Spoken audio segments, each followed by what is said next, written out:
eh, ya resiko apa saja gitu ya yang harus dikenali ya. Resiko apa saja yang harus dikenali dan harus didesain gitu ya dalam lingkup pengendalian internal. Nah, jadi di sini berbicara uh, resiko ya atau juga risk gitu ya.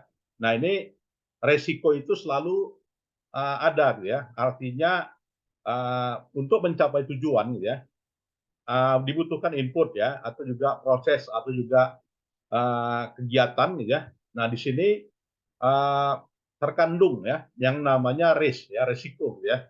Jadi resiko di sini merupakan faktor penghambat gitu ya. Jadi faktor penghambat yang sifatnya ada, kadang tidak ada ya. Sehingga dikategorikan sebagai uncertainty event gitu ya. Dan tentu saja berdampak gitu ya, risiko tersebut. Nah, tentu saja risiko ini gitu ya, itu tidak bisa dihilangkan 100% gitu ya. Akan tetapi bisa dikenali gitu ya. Akan tetapi bisa dikurangi gitu ya. Nah, jadi bagaimana mengeliminir ya, mengurangi resiko dari upaya pencapaian tujuan ya, maka harus dikenali dan harus diidentifikasi dan harus dikurangi ya. Sehingga dampak dari proses pencapaian tujuan itu lebih rendah gitu ya. Nah, ini kalau kita lihat ilustrasi risiko lah gitu ya. Ya, bagaimana seseorang ya menempuh perjalanan dengan pesawat A gitu ya atau juga pesawat B untuk menghadiri rapat pukul 9 pagi gitu ya. Nah, kira-kira apa saja resikonya gitu ya. Nah, kalau naik pesawat itu udah pasti kita resikonya ada gitu kan. 9 pagi pula gitu kan. Maka resikonya bisa resiko terlambat gitu kan, bisa resiko macet gitu kan, bisa resiko lewat waktu gitu kan. Nah, berarti ada resiko gitu ya. Ya semuanya kita pasti ada resiko gitu ya. Setiap pekerjaan udah pasti punya resiko gitu ya. Wah, dalam hal ini kira-kira apa saja risikonya. Nah, di sini perlunya kita mengidentifikasi gitu ya, mengenali gitu ya, memetakan gitu ya, apa saja risikonya. Karena setiap aktivitas pasti ada risiko. Kira-kira demikian ya. Nah, maka gitu ya, dalam menempuh perjalanan dengan pesawat ya dari A ke B untuk menghadiri rapat pukul 9 tersebut, inilah dia risikonya. Bisa gagal gitu ya, bisa terlambat gitu ya, atau juga tidak ada makanan dalam pesawat sehingga jadi kelaparan ya, atau juga ketinggian pesawat hingga terlambat mengikuti rapat gitu ya, atau juga cuaca gitu kan, hujan lebat gitu kan, cuaca buruk gitu ya. Nah, ini merupakan risiko gitu ya. Nah, sehingga uh, harus kita kenali gitu ya, harus diidentifikasi gitu ya. Nah, bagaimana caranya memitigasi gitu ya kendala-kendala hal ini gitu ya. Ya kalau misalnya gagal berangkat ya dengan pesawat A atau dengan pesawat B, apa upayanya? Ya upayanya uh, gagal berangkat ini disebabkan karena apa gitu ya? Karena armada ya. Kalau itu bisa diminimalisir, diganti gitu kan. Kalau dia terlambat bagaimana? Gitu kan? Kalau dia terlambat maka bisa datang lebih dini gitu kan. Kalau tidak ada makanan bagaimana? Misalnya ya beli makanan dari luar gitu kan. Atau juga ketinggian pesawat sehingga terlambat hadir gitu ya. Nah, ini nggak bisa dihindari ya. Nah, inilah resiko yang ada yang bisa dikendalikan dan ada yang tidak bisa dikendalikan ya, controllable atau juga uncontrollable ya. Jadi ini kalau ini ketinggian ini ya adalah resiko yang dapat dikendalikan dengan memastikan masih banyaknya waktu untuk mencapai bandara gitu ya. Nah, sehingga tahapan tahapan itu dalam penilaian risiko menurut aturan ya, itu tahapannya pertama menetapkan tujuan ya, kemudian mengidentifikasi risiko, kemudian juga menganalisa risiko ya. Nah, ini bisa kita lihat aja kalau mau lengkapnya juga di beberapa textbook ya, beberapa e-book gitu ya. Tahapan risiko itu, tapi umumnya tiga ini gitu ya.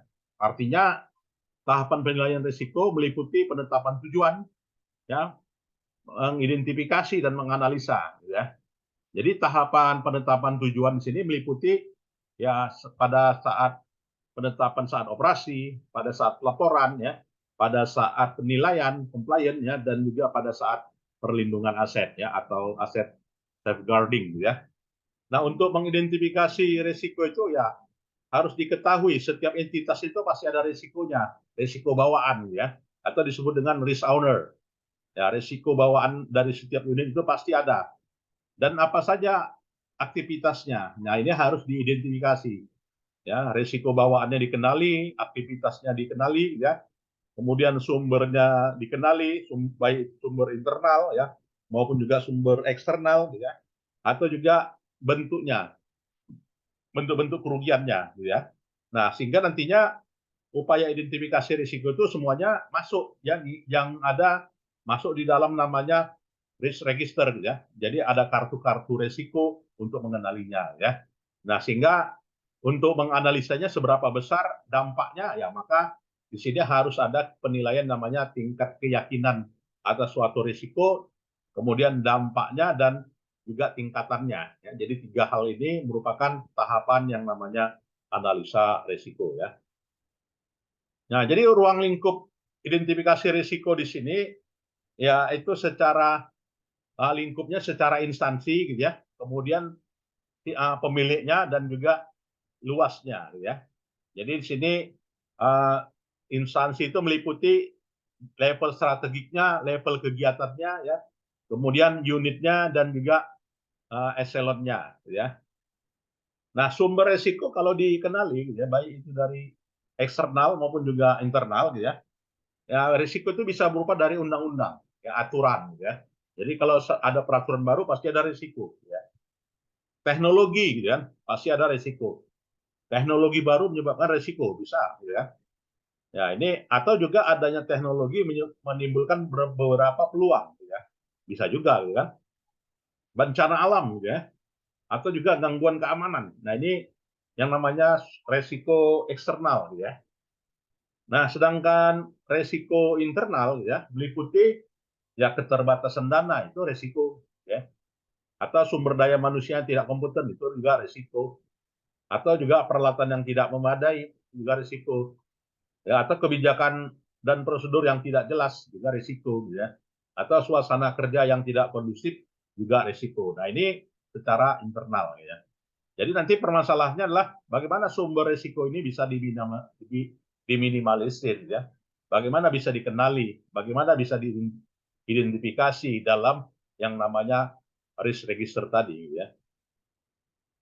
Nah, maka di sini teknik untuk mengidentifikasinya ada berbagai macam ya. Ya, tekniknya yang disebut dengan teknik apa ya? Teknik retrospektif dan teknik prospektif.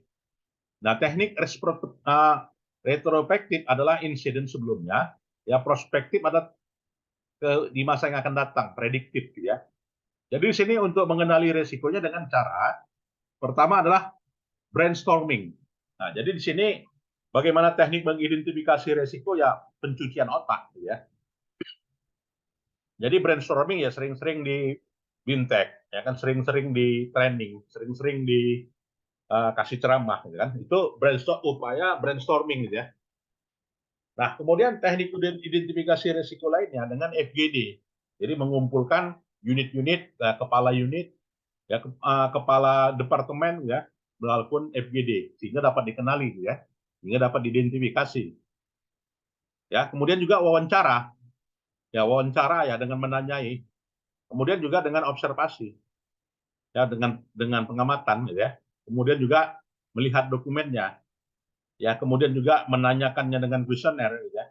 Kemudian juga dengan analisa peristiwa, ya analisa rantai cabang, ya kan?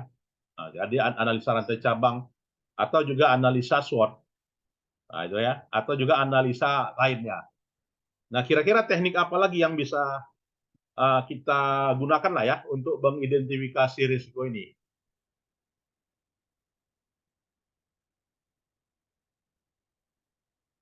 Ya, caranya gimana lagi? Wawancara udah, kuesioner udah, pengamatan udah, survei udah, gitu kan? Kira-kira apa lagi? Nah, bisa aja ya. Nah, jadi kalau nanti adik-adik berminat untuk mengembangkan ini menjadi variabel gitu kan, dalam menjadi tesis gitu kan. Nah, ini boleh. Baru ini ya. Jadi teknik-teknik untuk mengidentifikasi risiko misalnya kan. pada SKPDA gitu kan. Teknik-teknik mengidentifikasi risiko ya apa misalnya kan terjadinya defisit anggaran gitu ya. Nah, maka apa caranya? Nah, bisa digunakan ini sebagai variabel ya. Atau juga kalau ini sebagai variabel mana yang sering digunakan. Nah, jadi ini boleh diteliti ya. Jadi peluang teliti untuk tesisnya ya, rencana usulan penelitiannya. Ya silakan ya. Kalau ingin melihat teknik-teknik identifikasi risiko ya, bisa dengan retro dan bisa dengan prospektif ya. Dan model ya, model penyajian risiko gitu ya, meliputi ya mengidentifikasi risiko kepada sumbernya ya. Setelah mengidentifikasi risiko kepada sumbernya, maka melihat pada elemennya. Nah, apakah elemennya ini beresiko? Kalau memang beresiko, maka akan ada konsekuensi. Kalau ini memang resikonya besar itu, maka adanya keyakinan, ya. Nah, sehingga diterapkan dengan model sebagai berikut. Nah, resiko kebakaran misalnya, ya maka kebakaran resiko kebakaran maka itu berhasil diidentifikasi kan. Kira-kira sumbernya apa? Ya sumbernya karena human error ya, karena ada orang merokok gitu kan, karena ada orang memasak ya, karena adanya korslet gitu kan. Itulah sumbernya.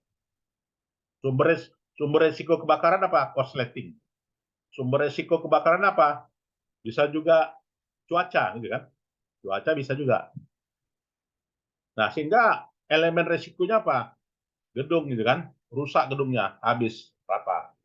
Nah, sehingga mengakibatkan kerugian, cedera ya, kematian ya. Kemungkinan besar jika cuaca panas dan kering. Nah, ini juga kan. Maka sumber resikonya bisa konsekuensinya bisa dikenali ya dengan adanya resiko kebakaran di gedung, maka akan menghancurkan gedung. Nah, ini sebuah risk statement model ya. Sebuah risk statement model. Ya. Ya, kemudian juga risk register. Nah, di sini ada kartu gitu kan. Ada kartu yang namanya risk register. Ya, risk register di sini adalah mengidentifikasi risiko berdasarkan penyebabnya. Ya. Jadi di sini daftar risiko dari departemen A atau direktorat A, siapa penyusunnya, direview oleh siapa. Nah, di sini ada risiko, teridentifikasi dan faktor penyebab ya. Nah, kalau saya sendiri udah pernah ikut yang namanya sertifikasi CSRA, ya kan? CRA ya. CRA dan CRP. Nah, CRA dan CRP itu ini buat ini ya, membuat ini dia. Nah, jadi di sini risk register itu kita membuat daftar risiko ya. Nah, untuk melihat persentase gitu ya, artinya apa ya? Besarnya secara kuantifikasi, bagaimana cara menganalisanya. Nah, maka di sini digunakanlah formula yang namanya probabilitas. Ya, probabilitas kemungkinan berapa persen? 5%, 10%, ya kan 20%, ya. Maka 10% dikalikan dampaknya. Ya, dampaknya apa? Dampaknya gedungnya terbakar, gitu ya. Kalau dia terbakar, berapa dampaknya itu dalam rupiah? Misalnya 2 miliar, ya. Maka probabilitasnya kemungkinan gedung yang di bawah pohon, maka probabilitas terbakar lebih rendah dibanding yang nggak ada pohon, gitu ya. Ya maka probabilitasnya akan ditinggikan untuk gedung yang tidak ada pohon, ya, tidak ada tumbuhan yang menutupinya, gitu ya. Nah, sehingga dampak resikonya probabilitasnya lebih kecil, gitu ya. Jadi sini itulah yang namanya pemetaan, gitu kan, pemetaan resiko, gitu ya. Nah, jadi setelah dipetakan, gitu ya, maka nantinya bisa diterima dan juga direspon, ya. Upaya pengendaliannya bagaimana, gitu ya. Nah, kemudian juga bisa dianalisa ya, bisa dianalisa dengan secara mudah ya, dengan skala Likert, kemudian dilakukan melalui curah pendapat ya. Jadi sederhana aja untuk menganalisa risiko dengan apa ya, dengan membuat skala Likert. Ya, mungkin dalam skripsi udah pernah ya, kalau menyusun skala Likert itu 5, 4, 3, 2, 1 gitu kan. Nah, 54321 itu berarti ordinal gitu ya, atau juga interval gitu kan. Nah, interval itu jenisnya skalanya 54321 disebut dengan skala Likert gitu ya. Nah, jadi dirumuskan melalui persepsi. Nah, persepsi itulah melalui pendapat gitu ya. Lalu dilengkapi dan disempurnakan. Nah, jadi nggak lepas ya kalau kita menganalisa resiko itu memang harus survei ya, harus wawancara ya. Nah, itu. Nah, dalam pengukuran probabilitas gitu ya. Nah, di sini kita menggunakan ring. Jadi di sini kalau resiko tinggi sejauh berapa persennya? Orang nanya kan itu kan. Kalau persentase resiko tinggi itu berapa katanya? Ya, kalau resiko tinggi itu ya di atas 90 gitu kan. Nah, gedung terbakar ya hampir pasti terjadi ya, lebih dari 1 kali dalam setahun ya. Ada yang 0 sampai 10. Nah, ini. Nah, jadi harus dikuantifikasi, harus diukur ya, punya kriteria dan punya frekuensi ya. Nah, kerangka pengukuran dampak ya. Jadi pengukuran dampak ada sangat tinggi, besar ya, menengah, kecil dan sangat rendah. Nah, ini kalau kita mau memetakan resiko ya, semuanya harus terkuantifikasi. Ada angka ya, ada bobot, ada penilaian gitu ya. Jadi sini kalau dia sangat tinggi ya mengancam program organisasi gitu ya, serta stakeholder ya, dan kerugian besar bagi organisasi dan sisi keuangan maupun juga politis ya. Kalau dia besar mengancam program ya. Kalau menengah mengganggu administrasi aja. Kalau kecil mengancam efisiensi dan efektivitas. Kalau rendah dampaknya ditangani dalam kegiatan rutin ya. Nah, ini contoh lain pengukuran dampak ya. Jadi pengukuran dampak yang kecil, yang sedang, yang besar, yang luar biasa. Nah, jadi di sini kita ukur ya dampaknya. Ya, kita ukur dampaknya, apakah dampaknya signifikan, apakah dampaknya tidak signifikan, ya kan? Dibuat matrik ya, dibuat matrik. Ya, mungkin ada yang mau kita diskusikan, silakan.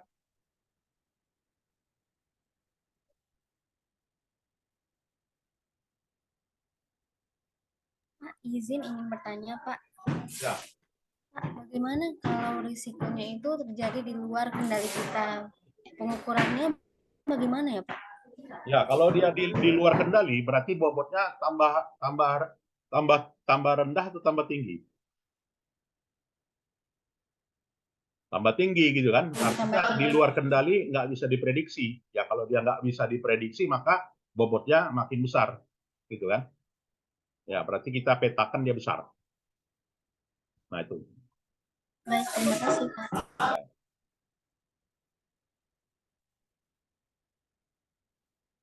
Nah, jadi di sini kita menentukan status risiko berdasarkan risk appetite, gitu ya.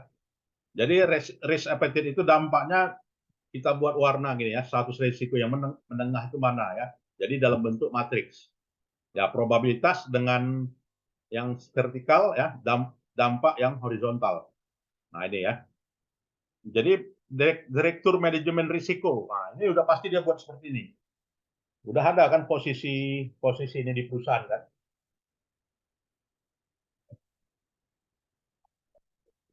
Ya, risk manager kan gitu ya. Risk manager itu ada jabatan khusus untuk ini.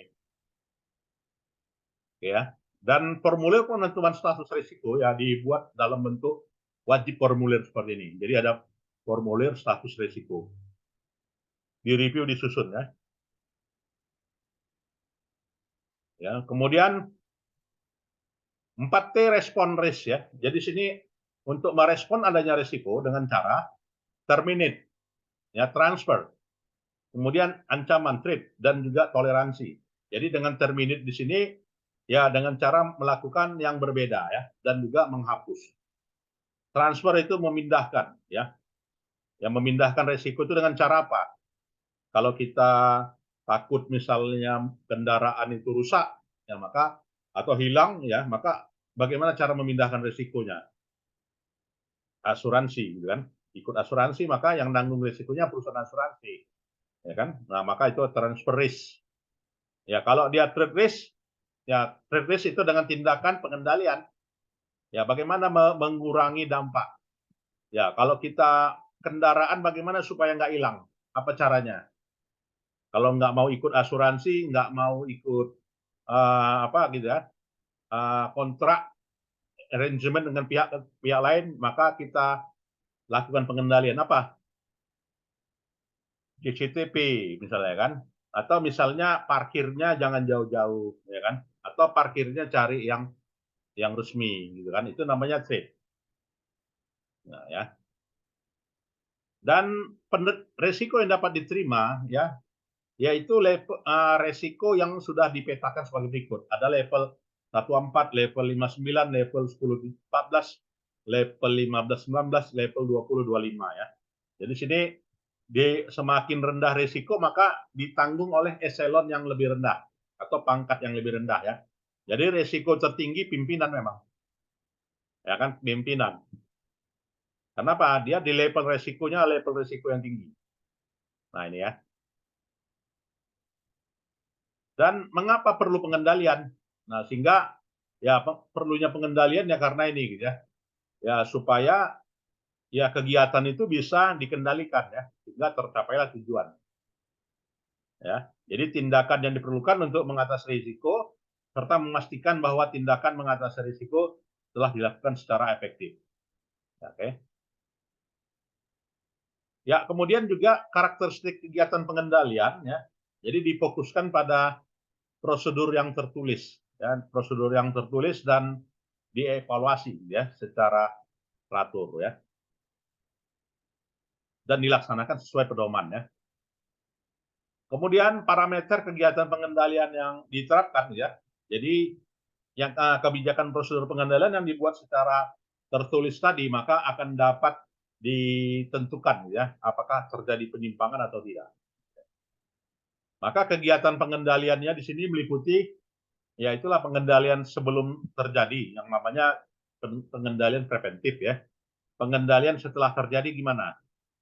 Nah, kalau dia pengendalian sebelum terjadi ya buat SOP ya harus pisahkan tugas gitu kan. Harus buat password, harus buat pegawai yang dipercaya ya kan. Kalau sudah terjadi ya dokumennya dicek, diverifikasi, lakukan rekonsiliasi, lakukan review ya atas kinerja dan lakukan konfirmasi ya. Nah, ini kalau sudah terjadi. Jadi pengendalian preventif dan ini merupakan sebuah tindakan mitigasi lah ya. Artinya kalau bedanya apa antara preventif dan mitigasi? Ya, kalau dia pendekatan preventif sifatnya horizontal ya. Jadi di sini tindakannya adalah horizontal, mendatar aja ya. Tapi kalau tindakan mitigasi mengerucut ya. Mengerucut dari yang tertinggi sampai yang terendah. Ini ya. Bentuk-bentuk kegiatan pengendalian meliputi ya review atas kerja ya, kemudian pembinaan SDM ya, kemudian apa ya, pengendalian sistem informasi gitu ya, pengendalian fisik ya kan, kemudian penetapan review kinerja gitu kan, sampai pada pencatatan ya. Dan review atas hasil kinerja instansi di sini gitu ya, maka akan dapat tentukan berhasil atau gagal ya, berhasil atau gagal ya. Nah, serta penetapan review atas indikator dan ukuran kinerja, gitu ya. Nah, di sini ada evaluasi, gitu ya. Maka evaluasi itu ada perbandingan ya dengan antara indikator dengan kinerjanya. Nah, pembinaan SDM, nah ini diperlukan ya. Jadi bagaimana supaya apa ya, memahami visi, misi, nilai tujuan. Nah, ini dilakukan secara terus-menerus ya. Ya, pengendalian umum begitu juga ya. Begitu juga pengendalian atas aset. Nah, pengendalian umum meliputi pengendalian aplikasi, ada pengendalian umum dan pengendalian aplikasi gitu ya. Jadi pengendalian aplikasi pada saat input, pada saat proses dan pada saat output. Nah, ini ya. Sedangkan pengendalian fisik atas aset ya itu ya bagaimana kebijakan pengamanannya, pengamanan atas infrastruktur ya, bagaimana tidak dicuri ya, bagaimana meletakkan ya. Nah, ini bentuk-bentuk pengendalian. Oke. Nah, itu sajalah ya saya kira, yang lain bisa di apa ya, dengan mudah ya bisa kita Udah pernah ini ya kalau dalam mata kuliah auditing. Baik, ada lagi yang mau kita diskusikan, adik sekalian?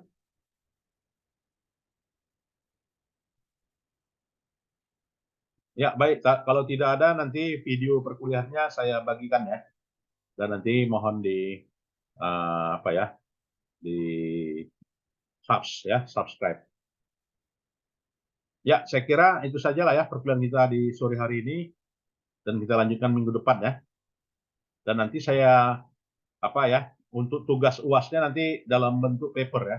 Nanti judulnya boleh saya kirimkan ya. Ya, baik, saya kira itu sajalah ya. Mungkin bisa difoto ya oleh Komting ya untuk nanti jadi bukti perkuliahan. Pak, izin Pak bertanya terkait kelompok untuk membuat papernya itu ditentukan oleh Bapak, Pak? Ya, di apa aja, masing-masing aja, masing-masing satu kelompok 2 orang. Paper 2 orang. Oh, kami kebetulan berlima, Pak. Jadi dua sama 3, Pak. Ya, 2 sama 3. Baik, Pak. Terima kasih, Pak. Ya, terima kasih ya. Jadi nanti ada 2 judul ya saya kirim ya. Baik, Pak.